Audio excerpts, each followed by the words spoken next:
Hello, everyone, and welcome to another session of the Mastermind Book Club. In this session, we are reviewing/summarizing a book, The Power of Not Reacting by Justice O. Malcolm. I'd like to call on our first mastermind to give his summary review, Reggie Hilliard.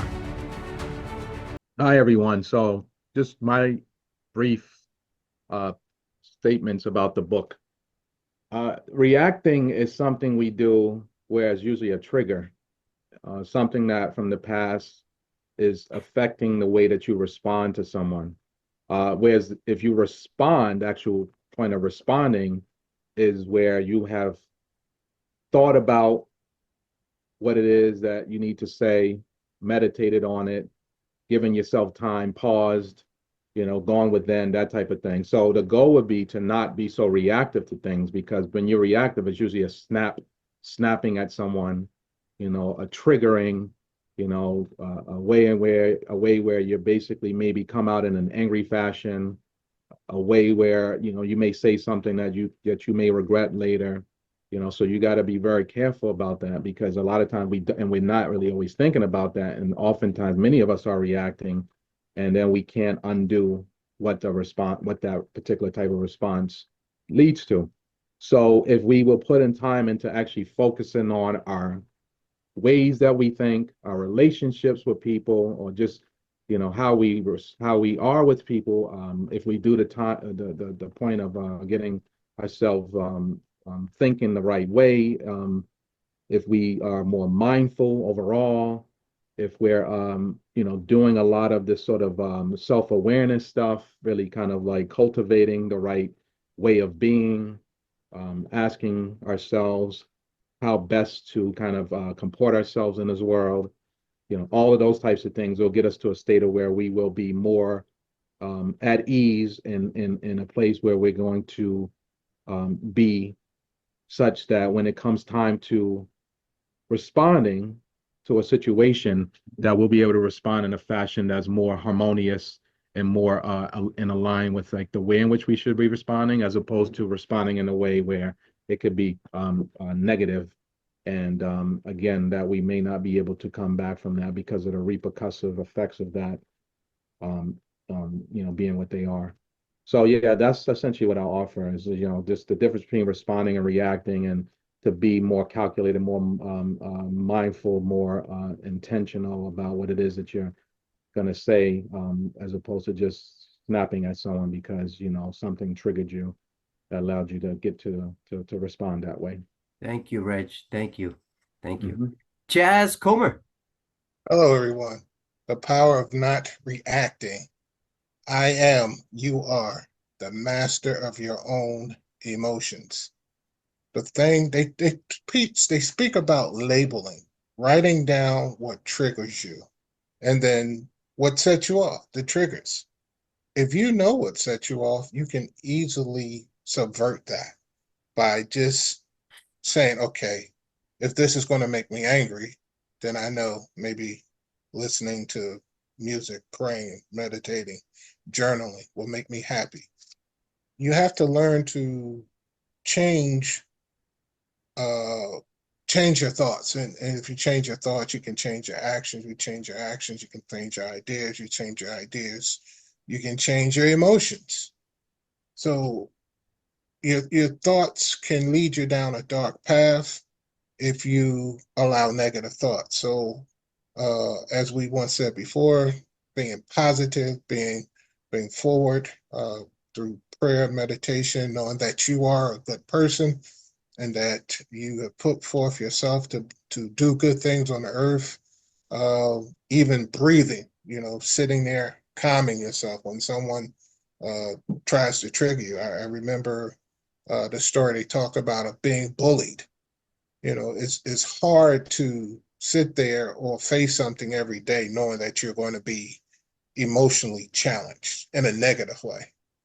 But at some point, you have to stand there in that negative motion and think positive and know who you are and take a stand for who you are, to stop the bullying, to stop the negative thoughts, to stop the confrontation. If you face your fear, you can overcome it. And I'll stop there. Thank you, Chaz Culmer. Three things come to mind, and the first two you'll understand if you know what I mean. Law enforcement, military, you have to listen to orders whether you like it or not. And you learn quickly how to not react. You learn quickly. Holding those tears, holding the words, holding your posture. Not easy.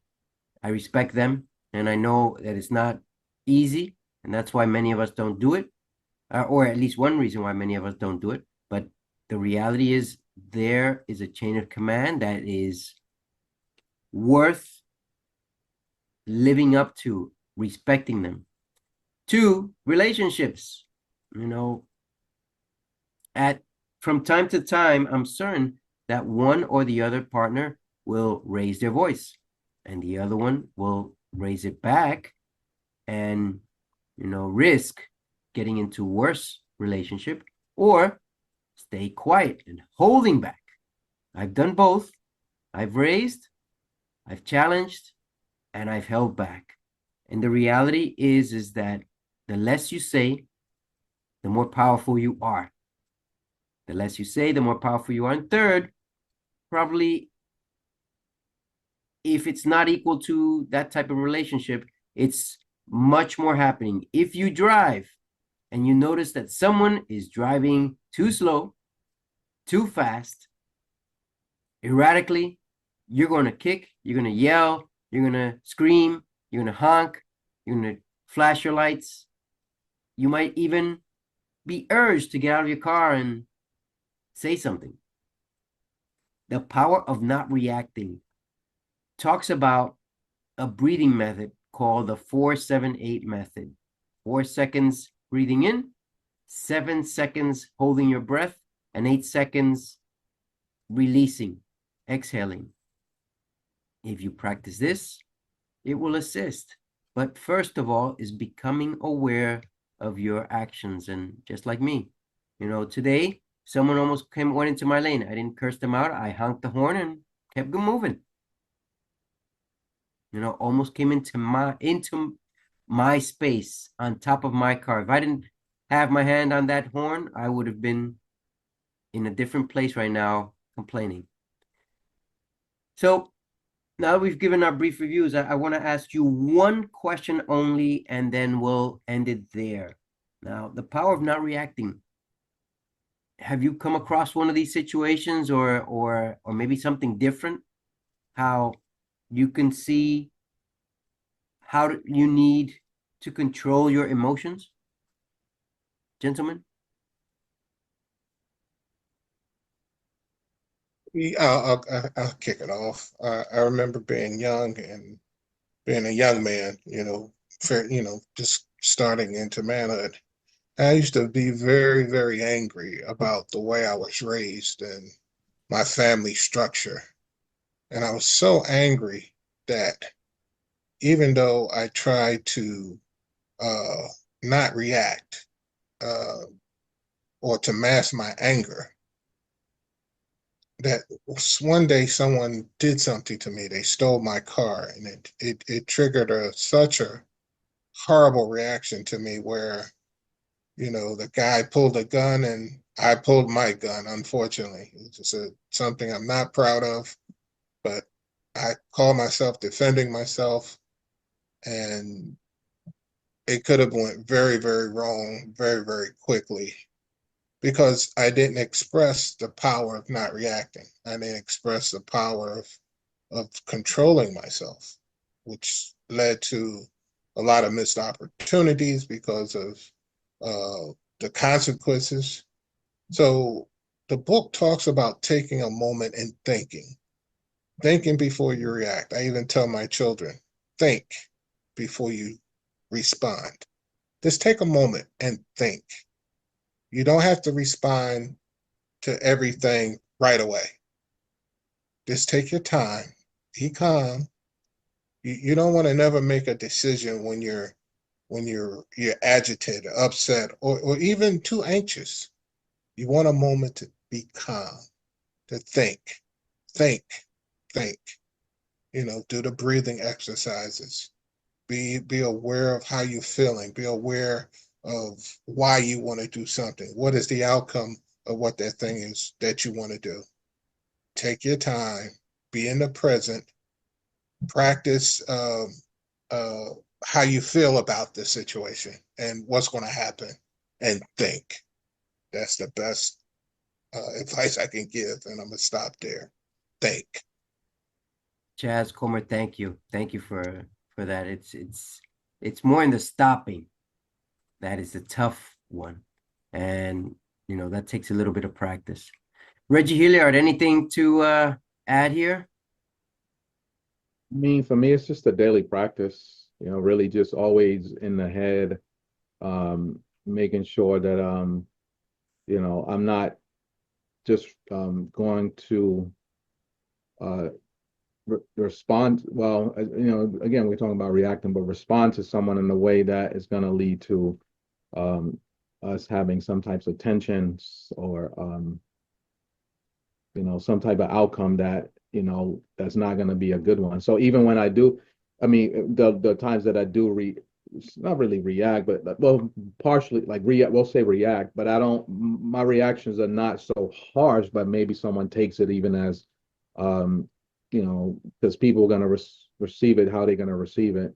And so for me, when those situations do come up, it's really just to be apologetic, like sincerely apologetic, authentically apologetic. Because for me, it's about just being that person who is shining the most light, and every day coming into this world to be impactful. And so I can only be that if I'm really exercising, all the faculties I have and the awareness and the consciousness and everything that I have, to put forth this best self every day. So for me, it's not about being right necessarily, because right doesn't do anything for you always. I mean, like, I'd rather just keep a relationship than to be right. And so for me, that's paramount. So I'm more about how can I show my best face, my best hand every day. And so always kind of constantly thinking that way, constantly analyzing and being, as we say, mindful, so that when I do respond, I'm responding in the right way. And then otherwise I don't say anything, just to say little. Because for me, it's really about saying less and just observing and only responding when I need to respond. And that's kind of the state I'm in now. Is like, I don't need to say that much anymore. I've done enough of the work, and I understand it's not about how much you say. It's about what you say when you say it, and you don't have to say much when you understand that you know what you have to say, and what you're going to say is going to be the impact of what it needs to be. So I don't need to say that much anymore. I just need to walk the example. And the example is often just to be quiet. And when necessary, then I'm gonna, give my word or two, and then keep it quiet again. Because you can't go wrong in being quiet, but you can go wrong in opening up your mouth and saying the wrong thing. So I'd rather be quiet and only say what I need to say. And where if ever I make the mistake per se, or say something that offends someone because of how they receive it, I'm willing to quiet that by responding in a way which is apologetic to them and authentically. So Thank you, Reggie. And you have a point there. I mean, the biggest thing is not doing what your instincts tell you to do. So we have a fight or flight response, usually. So the reality is we are in one of the two realms, but not doing either when it comes to communication is also an option. And when people describe this fight or flight, they forget you can also have freeze in there. Fight, freeze, flight. Just 3 F's in there. At least I got a serious laugh out of you guys. I was like actually thinking forgiveness. I really like this book in that I mean, I live it every day. And sometimes I forget, and sometimes I'm on target. And, just as Reggie said, I'd rather be happily married than having to be right all the time and having my wife hate me, if you understand what I mean. And I'm certain there are a lot of relationships like that. And I've seen a lot of people who are very successful live in relationships that are similar to that. I don't have to name some of them. I've seen some of them on TV. You can tell who's who. I mean, in some of these relationships. And if they're still together, it's because one of them is willing to love the other person so much that they'd rather stay quiet. So just remember that the next time that you are thinking about reacting to a circumstance. To end this, I just want to say thank you, because this book hits everything that Reggie and Chaz Culmer said. It hits me as well. It hits me as well. And that's why I like this book. It calls us to pause, to freeze, not to fight, not to take flight, but to freeze, hold. Because if you hold long enough, then you'll notice that it's not that important to have an answer to everything out there. Take care. Until the next one, where we will review another empowering big book. This is the Mastermind Book Club signing off with Chaz Culmer, Reggie Hilliard, and myself, CEO David Diaz. Take care.